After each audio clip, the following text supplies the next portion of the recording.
ሰላም ጤና ይስጥልን ውድ የመረጃ የዩቲዩብ ገጽ ተከታዮችና አድማጮች እንደምን አላችሁ? ለዕለቱ የተመራረጡትን አርዕስተ ዜና ወደ እናንተ ይዘን ቀርበናል። የአሜሪካ ጦር ሰፈር መትታለች። የኢራን አብዮታዊ ዘብ ኃይል አሜሪካ ላደረሰችው የአየር ጥቃት ያጸፋ ምላሽ ሰጠ። የኢራን አብዮታዊ ዘብ IRGC የባህርና ኤሮስፔስ ኃይል በጥምረት የሚሳኤልና ሰው አልባ አውሮፕላን ዘመቻ አድርጎ 85 ወሳኝ የአሜሪካ ጦር ሰፈሮች እንዲሁም ቁልፍ ኢላማ መምታቱን አሳውቋል። በዚህም ጉዳይ በዜና ጥንቅራችን አካተናል። ቆይታችሁ የምትሰሙት ይሆናል።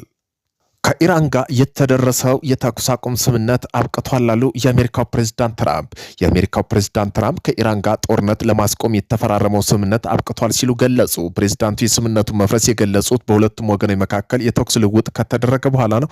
በዜና ጥንቅራችን አካተነዋል። ቆይታችሁ የምትሰሙት ይሆናል። እስራኤል ያለ አሜሪካ ትዕዛዝ እንኳ የሀገር መሪ ይቅርና የሀገሯን ዝንብ እንኳ መግደል አትችልም አሉ። አሜሪካ የፈሪ ዱላዋን ልትጀምር ነው። አሜሪካ እስራኤል ከፍተኛ ኢራን ተደራዳሪዎች በመግደል የሰላም ድርድሩ ልታስተጓጉል ትችላለች ስትል ስጋቷን ገለጸች። ኒውዮርክ ታይምስ እንደዘገበው ከሆነ የትራምፕ አስተዳደር በውጭ ጉዳይ ሚኒስተሩ አራክ አባችና የፓርላማ አፈ ጉባኤ ሙሐመር ጋሊፍ ግድያ ዙሪያ ያለውን ስጋት ገልጿል። በዜና ጥንቅራችን አካተነዋል። ቆይታችሁ የምትሰሙት ይሆናል። ቱርክ S-400 የአየር መከላከያ ሚሳኤል ስርዓቷን በባህር ሰላጤው ሀገር መሸጧ ተሰማ። ይህ የሆነው በመካከለኛው ምስራቅ ያለውን የጦርነት ማገርሸት ተከትሎ ነው። ይህን ለማን ሸጠችስ? ቀጣይ በኢራንና በእስራኤል ያለው ጦርነት በእስራኤልና በቱርክ ለመሆኑ ምን መረጃ አለ የሚለው ብዙዎችን አስፈርቷል። በመሆኑም ቱርክ ከሩሲያ የገዛችው ዘመናዊ S-400 አየር መከላከያ ሚሳኤል ስርዓት በባህር ሰላጤው ሀገራት መሸጧን የሚጠቁሙ መረጃዎች እየወጡ ነው። ከተለያዩ ምንጮች የተገኙ ዘገባ እንደሚያመለክቱት ከሆነ የተባበሩት አረብ ኤምሬትና ኳታር ስምምነቱን በመፈጸም ቀዳሚ ተጠቃሽ ሀገራት ሆነዋል ሲል ገልጿል። በዜና ጥንቅራችን አካተነዋል። ሌላኛው አስገራሚ የሆነችው ቱርክ ታይፎን ብሎክ 3 ሃይፐርሶኒክ ባላስቲክ ሚሳይል የተሳካ ሙከራ አደረገች። ቱርክ የራሷ ቴክኖሎጂ በመጠቀም በሮቲሳን ድርጅት የተሰራው አዲሱ ታይፎን ብሎክ 3 በመጀመሪያው አጭር ርቀት ባላስቲክ ሚሳይል በባህር ላይ የተሳካ ሙከራ በማድረግ ኢላማውን አሳክተዋል። ይህ ታይፎን ብሎክ 3 አዲስ ሚሳይል ቀደም ሲል በቱርክ ተሰርቶ በተጠናቀቀው ከወራት በፊት ወደ አገልግሎት ከገባው ታይፎን ብሎክ 2 ባላስቲክ ሚሳይል በተለየ ሁኔታ በባህር ኢላማ መምታቱ እንዲችል የተደረገና የተሰራ ነው ተብሏል። እናም ቱርክ ከቅርብ ጊዜ ወዲህ በሚሳኤል ዘርፉ ከኢራን የበለጠ ፈጣን እድገት እያስመዘገበች ትገኛለች። በዚህም ጉዳይ በዜና ጥንቅራችን አካተናል። እነዚህን የመሳሰሉ አርዕስተ ዜና ወደ እናንተ ይዘን ቀርበናል። ቤተሰብ ለመሆን ላይክ፣ ሼር፣ ሰብስክራይብ ማድረግዎን እንዳይረሱ። ወደ መጀመሪያው የዜና ጥንቅራችን ስናልፍ የኢራን አብዮታዊ ዘብ አሜሪካ ላደረሰችው የአየር ጥቃት አጸፋ ምላሽ ሰጠ። የኢራን አብዮታዊ ዘብ IRGC የባህርና ኤሮስፔስ ኃይል በጥምረት የሚሳኤልና ሰው አልባ አውሮፕላን ዘመቻ አድርጎ 85 ወሳኝ የአሜሪካ ጦር ሰፈር እንዲሁም ቁልፍ ኢላማ መምታቱን አሳውቋል። ዋሽንግተን በገሽም በባንደር አባስና ስሪንክ ላይ ኃይለኛ ጥቃት በማዕከላዊ እዝ በኩል ከፈጸመ በኋላ የተሰነዘረ የቴህራን ጥቃት ነው። የአርጂሲ በአሜሪካ ሪፍ ቫሊት የምድብ ጦርነት ወይም የጦር ምድብ በባህሬን እንዲሁም ባሊ አልሳም አየር ኃይል ጦር ሰፈር ላይ በኩዌት አደገኛ ጥቃት ማድረሱን አሳውቋል። አሜሪካ የተኩስ አቁም በመጣስ የተሰጣት ምላሽ ነው ያለችው ቴህራን አሁን እርምጃውን አጠናክራ ልትቀጥል እንደሚችል አስጠነቅቃለች። ምንም እንኳ አሜሪካ ወታደራዊ መሰረተ ልማት ላይ ጥቃት አድርሻለሁ ብትልም ኢራን ጉዳቱ ያን ያህል አልበረታብኝም በሚል አስተባብላለች። በባህር ዳርቻ በሆርሙጋዝ እና በባህር ሻህባር አካባቢ ጥቃት መድረሳቸው ይፋ ሆኗል።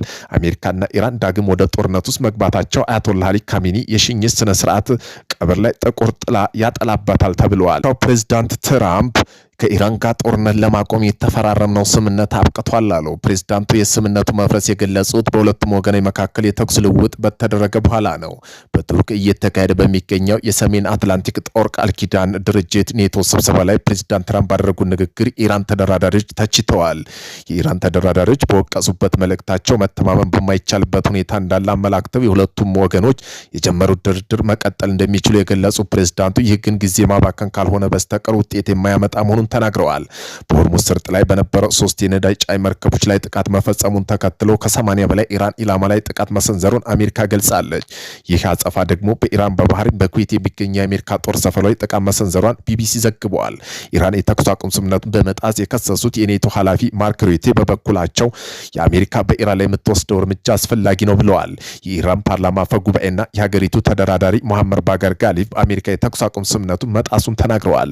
አሜሪካና ኢራን ተኩስ አቁም ለማድረግ በሁለቱም ግንባሮች ያለው ግጭት ለማስቆም የሚያስችል የመግባቢያ ስምምነት ባለፈው ወር መፈረማቸው ይታወሳል። በመሆኑም እስራኤል ያለ አሜሪካ ትዕዛዝ ምንም እንደማታደርግ እየተገለጸ ነው። አሜሪካ የፈሪ ዱላዋን ልትጀምር ነው እየተባለ ነው። አሜሪካ እስራኤል ከፍተኛ ኢራን ተደራዳሪዎች በመግደል የሰላም ድርድሩ ልታስተጓጉል ትችላለች ስትል ስጋቷን ገልጻለች።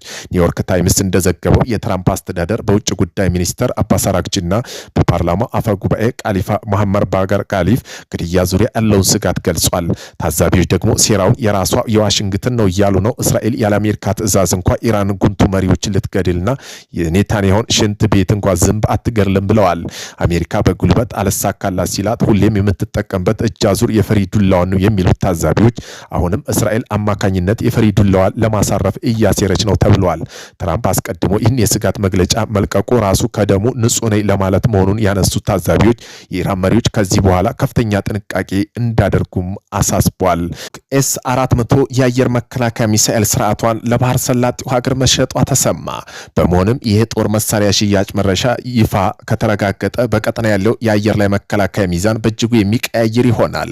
ኤስ-400 ሚሳኤል ስርዓት በአሁኑ ወቅት የሩሲያ ቁንጩ የረጅም ርቀት መከላከያ ቴክኖሎጂ በመሆኑ ክስተቱን ከፍተኛ ጂኦፖለቲክ ለውጥ ያስከትላል ተብሎ ቢሰጋም እስካሁን ግን ዋና ገዢ ሀገር በይፋ አልታወቀም። እስካሁን ባለው መረጃ የአንካራው መንግስት ሆነ የተባበሩት አረብ ኤሚሬትና ኳታር ባለስልጣን ስለተባለው የጦር መሳሪያ ዝውውር የሰጡት ይፋዊ መግለጫ የለም። ይህ በቱርክ የተወሰደው እርምጃ በሰሜን አትላንቲክ ቃል ኪዳን ኔቶ ድርጅት አጋሮችና ዩናይትድ ስቴትስ በቀጠና የደህንነት ታዛቢዎችን ከፍተኛ ክትትልና ትኩረት እየተደረገበት ሲሆን ተጨማሪ ዝርዝርና መረጃዎች ይፋ ይሆናሉ ተብሎ ተጠብቋል። ታይፎን ብሎክ 3 የሃይፐርሶኒክ ባላስቲክ ሚሳይል የተሳካ ሙከራ አደረገች። ቱርክ ይህንን ታይፎን ብሎክ 3 አዲስ ሚሳይል ቀደም ሲል በቱርክ ተሰርቶ ከተጠናቀቀውና ከወራት በፊት ወደ አገልግሎት ከገባው ታይፎን ብሎክ 2 ባላስቲክ ሚሳይል በተለየ ሁኔታ በባህር ላይ ኢላማ መምታት እንዲችል ተደርጎ የተሰራ ነው። እናም ቱርክ ከቅርብ ጊዜ ወዲህ በሚሳይል ዘርፍ በኢራን የበለጠ ፈጣን እድገት እያስመዘገበች ትገኛለች። ይህ በእንዲህ እንዳለ አላሳን እንደ ኤፍ-35 ያሉ ስውር ተዋጊ ጀቶች ሌላ አየር ኢላማ ከ600 ኪሎ ሜትር ርቀት ለመለየት የሚያስችለው አዲሱ ኤኤልፒ 300G ቅድመ ማስጠንቀቂያ ራዳር ለቱርክ አየር ኃይል አስረክበዋል።